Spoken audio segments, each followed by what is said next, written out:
मैं भगवान राम का व्यापारी नहीं हूँ। जो लोग भगवान राम का व्यापार करते हैं, राजनीतिकरण करते हैं, मैं वो नहीं। राम के सबसे बड़े पुजारी गांधी का हत्यारा गोडसे की पूजा करने वाला कौन है, ये भी दुनिया जाने कि अगर नवंबर में बनता तो चुनाव तो फरवरी, मार्च, अप्रैल में होने जा रहा है। इसलिए भगवान राम की मर्यादा रहे न रहे, चुनाव की नाव पार हो जाए, इसलिए 22 जनवरी को इसका उद्घाटन किया। वारे भगवान राम के पुजारियों, सपने इतने दिखाए और मंदिर बनवाया ले जाकर सैकड़ों मीटर दूर, राम जन्मभूमि पे नहीं बनवाया। राम मंदिर जहाँ बना है वो जन्मस्थान नहीं, जन्मस्थान से दूर। सिर्फ इतना कहना चाहता हूँ, हे भगवान मर्यादा पुरुषोत्तम, उन गोडसे के पुजारियों को माफ कर देना जिन्होंने गांधी की हत्या की। सीता को ढूंढते रह गए, मुझे कहीं सीता नहीं दिखाई। कि आपने चुनाव के लिए भगवान राम को मत पेटी पर रख दिया। इधर जो बैठे ये भगवान राम के पुजारी हैं और उधर जो बैठे हैं वो भगवान राम के व्यापारी हैं। हम भगवान राम की मर्यादा की रक्षा करने के लिए प्राण दे सकते हैं और ये वो हैं जो अपने राजनीतिक स्वार्थ के लिए प्राण लेते हैं। भगवान राम को ये वाद विवाद का विषय न बनाए, विवादित न बनाए, उस धर्मस्थली को धर्म रहने दे। मैं ये स्पष्ट करना चाहता हूँ कि मैं उत्तर प्रदेश का रहने वाला हूँ, उत्तर प्रदेश में भी अवध का रहने वाला हूँ और अवध में भी फैजाबाद, तत्कालीन अब अयोध्या का रहने वाला हूँ और मैंने इसे बहुत करीब से देखा है। मैं हर वक्त विधानसभा का सदस्य रहा, उस समय मैंने इसके उतार चढ़ाव बहुत करीब से देखे। मैं सबसे पहले बिना किसी लाग लपेट के कहना चाहता हूं कि मैं सर्वोच्च न्यायालय के उस निर्णय का सम्मान करता हूं जिस सर्वोच्च न्यायालय के निर्णय से राम मंदिर का मार्ग प्रशस्त हुआ और राम मंदिर बना है। मैं उस न्यायालय के निर्णय का स्वागत करता हूं। फिर आप वक्त देंगे तो बता दूंगा, इस न्यायालय से ही राम मंदिर का निर्माण हुआ, वरना बहुत से ऐसे लोग थे जो चाहते थे ये मुद्दा जिंदा रहे, खून खराबा होता रहे और उसमें वो अपनी सत्ता की गलियारों में सत्ता बनाते रहे। सच्चाई ये मैंने बहुत करीब से देखा। उन लोगों में हूँ जो भगवान राम के प्रति, जैसा हमारे नेता विरोधी कर रहे, आस्था रखता हूँ, उनकी पूजा करता हूँ, उनकी आराधना करता हूँ, उनके बताए सिद्धांत पर चलता हूँ जो मर्यादा पुरुषोत्तम ने रखे हैं। मैं माननीय उपसभापति जी, मैं भगवान राम का व्यापारी नहीं हूँ। जो लोग भगवान राम का व्यापार करते हैं, राजनीतिकरण करते हैं, मैं वो नहीं हूँ। मैं भगवान राम मेरे लिए आस्था का विषय है, मैं आस्था उनके ऊपर प्रदर्शित करना चाहता हूँ। मानवर, मैं एक बात जरूर कहना चाहूँगा, ये भारत देश जिसके 140 करोड़ लोगों ने स्वागत किया है, उनमें हर वर्ग, हर धर्म, हर जाति ने त्याग दिया है, बलिदान दिया है, कुर्बानियाँ दी हैं।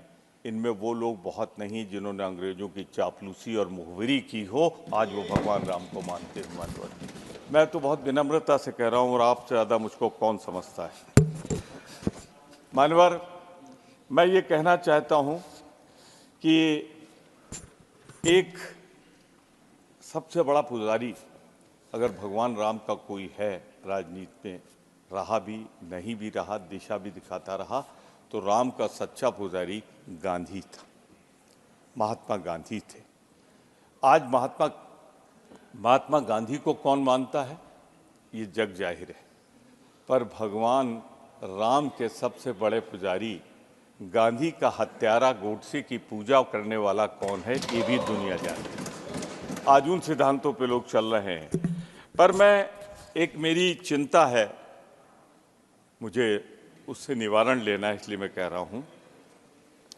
मान्यवर, राजनीति से अगर नहीं जोड़ना था तो मैं जितना पढ़ा लिखा हूं, समझदार हूं, मंदिर का प्राण प्रतिष्ठा तब होती है जब मंदिर पूर्ण हो जाता है, पूर्णता को प्राप्त कर लेता है, मंदिर बन जाता है। उसके कई व्यवहारिक कारण हैं कि एक मंजिल बना दो, दूसरे मंजिल पे जाएंगे, फिर मजदूर बनाएंगे, उनके चरण होंगे वहाँ पे जहाँ भगवान स्थापित होंगे।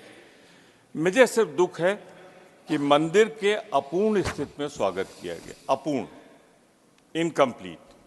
ये ट्रस्ट भी कह रहा है, ट्रस्ट भी कह रहा है। तो मानवर इसकी जल्दी क्या थी? कोई कारण है तो उधर से जवाब आ जाएगा।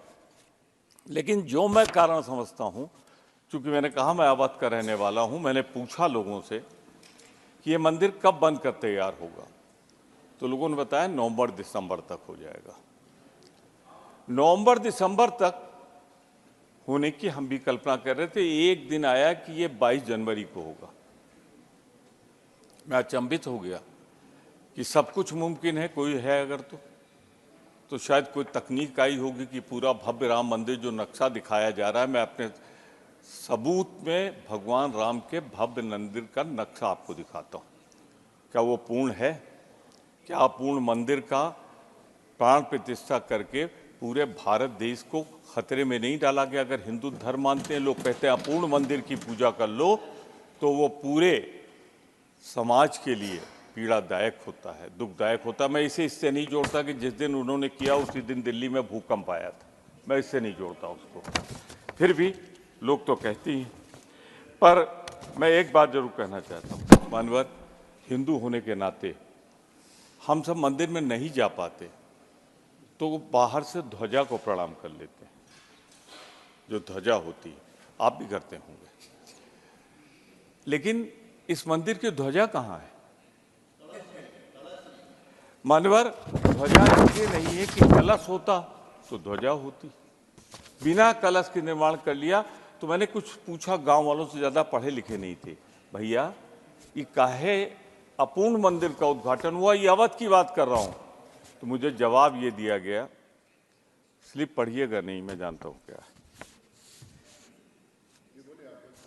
मानवर मैंने जब पूछा तो उन लोगों ने बताया कि भैया तुमको इतना भी नहीं मालूम कि अगर नवंबर में बनता तो चुनाव तो फरवरी मार्च अप्रैल में होने जा रहा है। इसलिए भगवान राम की मर्यादा रहे न रहे, चुनाव की नाव पार हो जाए, इसलिए 22 जनवरी को इसका उद्घाटन किया गया, प्राण प्रतिष्ठा की गई। मानवर मैंने सैकड़ों बार जाके मंदिर के दर्शन किए, जहां मूर्ति रखी थी दर्शन किए थे।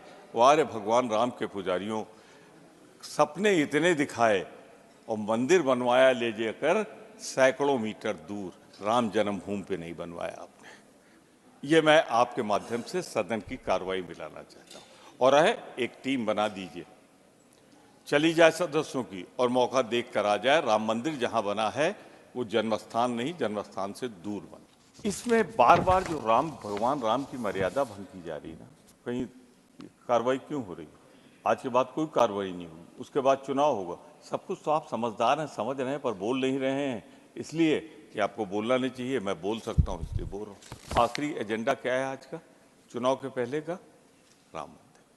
तो राजनीतिकरण जो लोग कर रहे हैं, भगवान मर्यादा, रामपुर से एक ही विनती करता हूं, जिन्होंने पूजा की, हमारा टाइम है, मेरी पार्टी है, मेरा टाइम है। तो आपके पार्टी है, ठीक है, मैं एक्सटेंड करूं।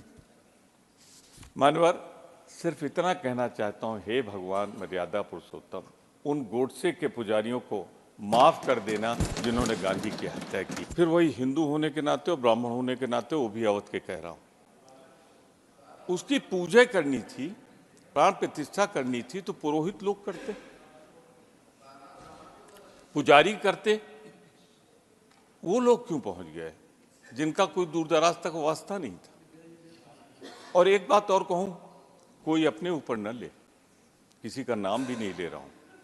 विधि विधान से जितना ब्राह्मण होने के नाते मैं जानता हूं, जब शिलान्यास हुआ था इसलिए दीक्षित जी ने किया था कि उनकी पत्नी उनके साथ थी और किसी की पत्नी नहीं थी वहां। यहां भगवान राम ने जिनका मंदिर बना है, उन्होंने भी मंदिर की जब पूजा जिनकी हम कर रहे हैं, यज्ञ किया था, तो मां सीता की प्रतिमा बगल में बनवा के रखी थी। मानवर हम सीता को ढूंढते रह गए, मुझे कहीं सीता नहीं दिखाई। तो सिर्फ इतना ही कहना चाहता हूं कि आपकी नीत और नियत दोनों खराब। जो सुप्रीम कोर्ट ने फैसला दिया उसका सम्मान करता हूं, लेकिन उसके बाद मर्यादा बार बार जो आपने भंग की है, मानवर दुखी मन से उसकी निंदा भी करता हूं मैं, कि आपने चुनाव के लिए भगवान राम को मत पेटी पर रख दिया, इसकी मैं भर्त्सना करता हूं, निंदा करता हूं। मैं आखिरी बात कहना चाहता हूं, इधर जो बैठे ये भगवान राम के पुजारी और उधर जो बैठे हैं वो भगवान राम के व्यापारी हैं, भगवान राम को व्यापारी। मैं बहुत स्पष्ट रूप में कहना चाहता हूं मानवर, मैं ये भी कहना चाहता हूं, हम भगवान राम की मर्यादा की रक्षा करने के लिए प्राण दे सकते हैं और ये वो हैं जो अपने राजनीतिक स्वार्थ के लिए प्राण लेते हैं, हम प्राण देते हैं। हमारी पार्टी वो है जो राष्ट्र के लिए इंदिरा गांधी को राजीव गांधी का बलिदान देती है, ये वो है जो महात्मा गांधी को उनका बलिदान लेते हैं, ये उस गोडसे के पुजारी हैं। इन शब्दों के साथ मैं एक बात कह के समाप्त कर दूंगा। बैठ जाओ यार। मैं एक बात कह के अपनी बात समाप्त कर दूंगा मान्यवर। भगवान राम को निज़ाम मुस्तफ़ा भी कहा जाता है। भगवान राम को तो सब मानते हैं, इनको इतनी सद्बुद्धि दे दीजिए कि भगवान राम को ये वाद विवाद का विषय न बनाए, विवादित न बनाए, उस धर्मस्थली को धर्म रहने दे, उस धर्मस्थली को राजनीतिक स्थली न बनाए। और इसीलिए हम 22 को नहीं गए थे।